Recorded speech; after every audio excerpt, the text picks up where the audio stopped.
शाळेमध्ये शिकत असताना आपण शिकलो होतो की महाडमध्ये 14 वेळेचा सत्याग्रह झाला.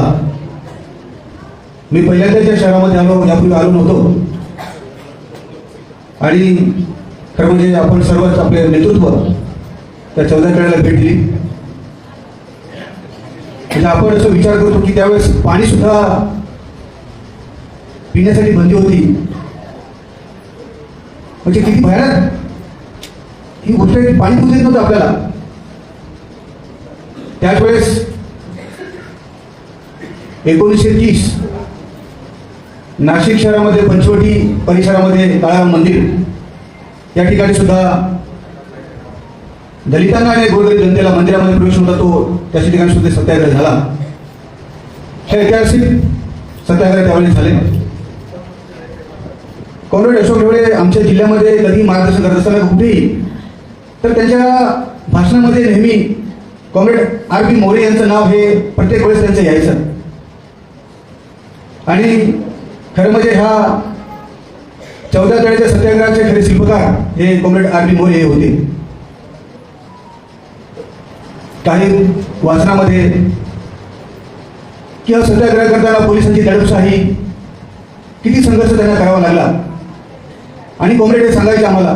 आणि प्रत्यक्ष आज त्यांच्या या जन्मभूमीमध्ये मला याची संधी मिळाली आहे या परिषदेच्या माध्यमातून. कॉम्रेड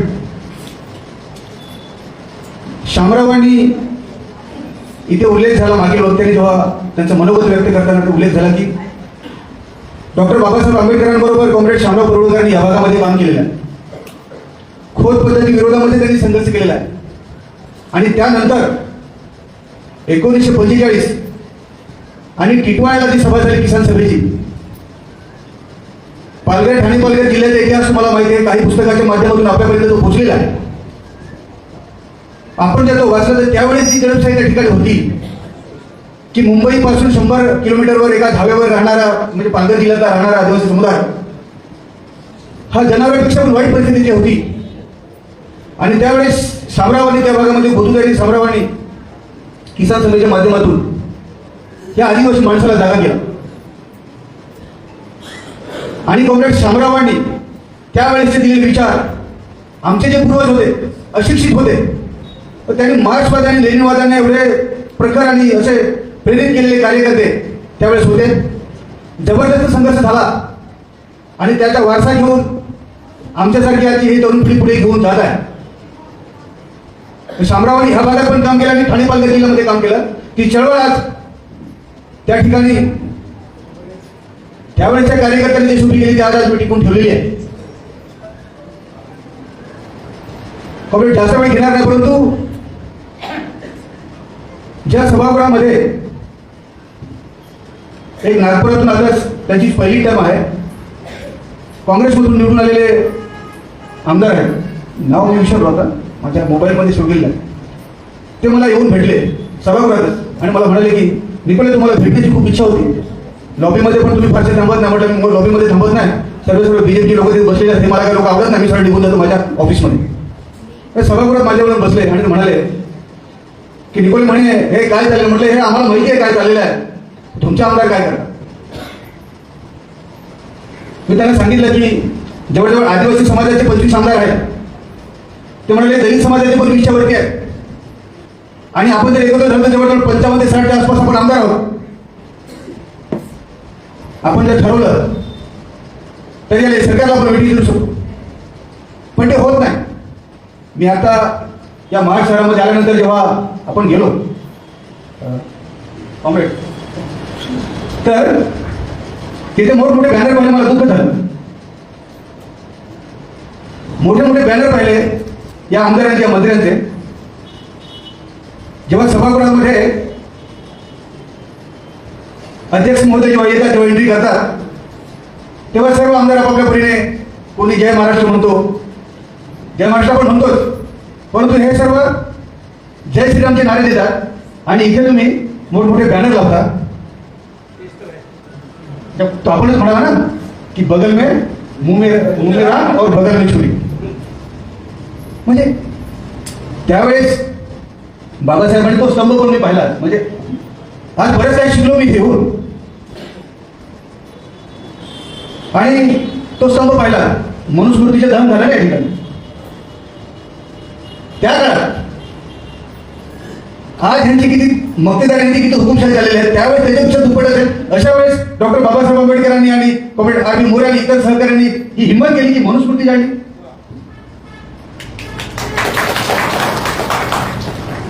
आणि बाबासाहेबांच्या कृपेनेच आज हे लोक, म्हणजे माझ्या स्त्री, पण हे लोक त्या विधानसभेमध्ये आहेत आणि तिथे तुम्ही जय श्रीरामचे नारा देता, लाजा वाटलं पाहिजे त्यांना. पद्धतशीरपणे यांचं काम सुरू आहे. मला ते आमदार म्हणाले की म्हणे आमच्या नागपुरामध्ये आदिवासी समाजामध्ये सुद्धा हे लोक घुसखोरी करण्याचा प्रयत्न त्यांनी सुरू केलेला आहे.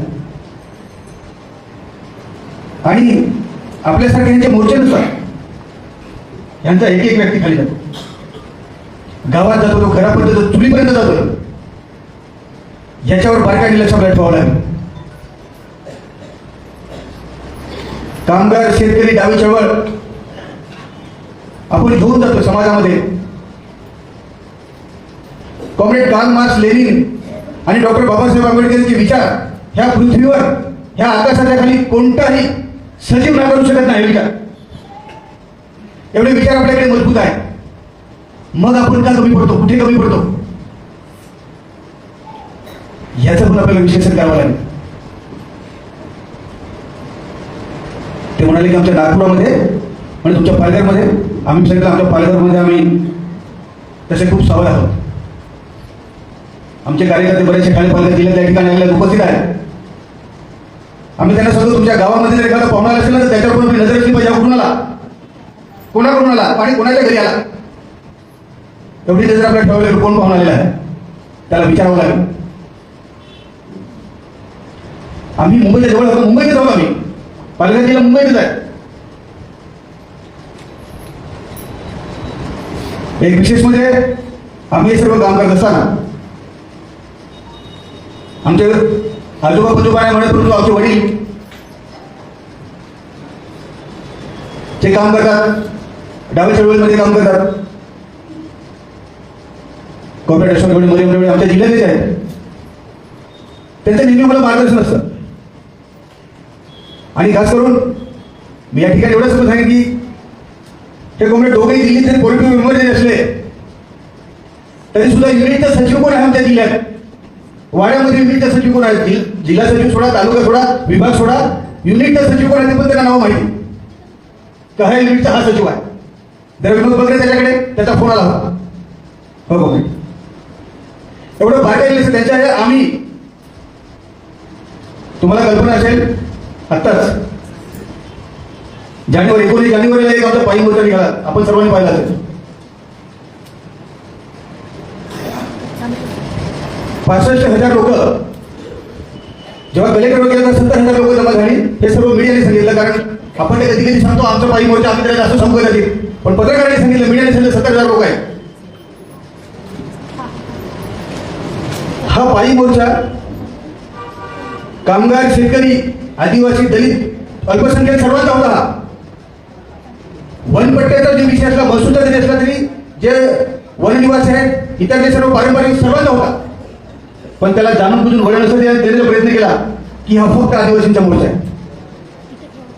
कारण तिथे जे आहे यांच्या पोटात दुखलं की एवढी मोठी ताकद कशी उतरू शकते पालघर जिल्ह्यामध्ये, आजपर्यंत उतरू शकला नाही. हे कम्युनिस्ट पक्षाने उतरवली.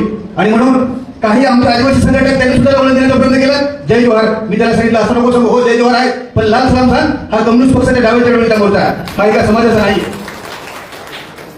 हे काही जाणून बुजून त्याला वळण देण्याचा प्रयत्न करता, पण तसं नाही. पण कॉम्रेड तुम्हाला हे सांगतो, जेव्हा ही ताकद पाहिली तर आमच्या पालघर जिल्ह्यामध्ये म्हणजे सर्वच जाती धर्माचे सर्व ठिकाणी आहे, परंतु इराणी, पारसी हा समाज पण आहे.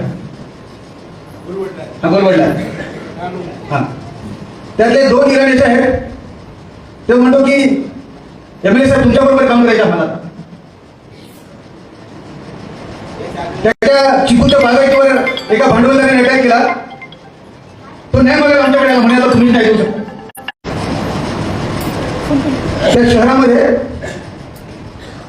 एक इराणी समाजाची व्यक्ती, ते परदेशात डाव्या चळवळीशी त्यांचा कधी संपर्क आला असेल कदाचित, की पुस्तकं वाचायची डाव्या चळवळी, काल मार्क्स त्यांनी घ्यायची पुस्तकं वाचायची. त्यांचा मुलगा तिकडे राहतो आणि म्हणून ती व्यक्ती डाणून सोडून ती परदेशात गेली. तर जवळजवळ 50 ते 60 एवढी मोठी पुस्तकं आहेत, ती माझ्या घरी पाठवून दिली की ही विनोद निमले लिहून द्यायची. मी ती पाहिली पुस्तकावर, डाव्या चळवळीला डाव्या मांडणारा व्यक्ती आहे. आता इतर समाजातील लोक सुद्धा येऊन बोलतात, ते म्हणतात की नाही आम्हाला तुमच्या चळवळीत काम करायचं.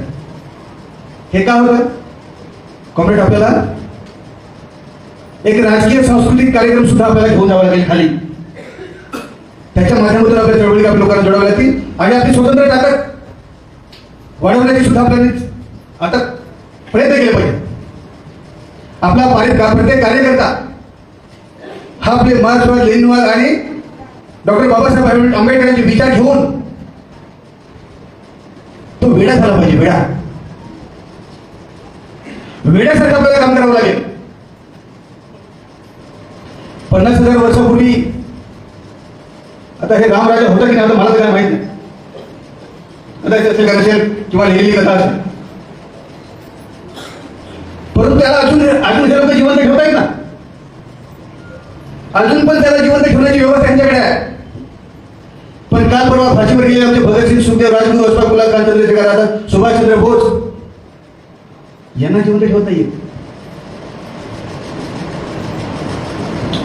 छत्रपती शिवाजी महाराज, शाहू फुले आंबेडकरांचे विचार, त्यांचा इतिहास हे घालून टाकण्याचे प्रयत्न करतात. आपण होऊ देणार नाही, परंतु त्यांचे प्रयत्न फार मोठ्या प्रमाणावर. तेवढ्या ताकदीने आपल्याला सुद्धा उभं राहावं लागेल. आणि आजच्या आपण या ठिकाणी परिषद घेतो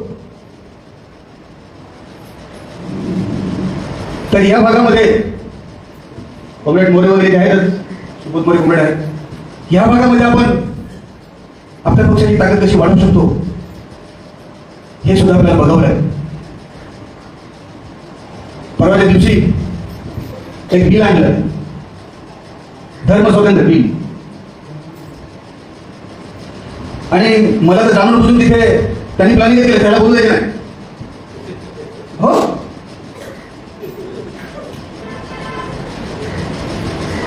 बोलू द्यायचं नाही असं जाणून बुजून तरी ठरवलं गेलं. आता पीएमची ओळख असते, तर एका म्हणजे तालिकावर बसवतात ना, ते 4-5 वर्ष त्याला एक तालिका अध्यक्ष जातो. तर आमचे पीए सांगितले बाबा तुमचे साहेब बसले तिथे तालिकावर, तर आमच्या साहेबांना बोलायचे.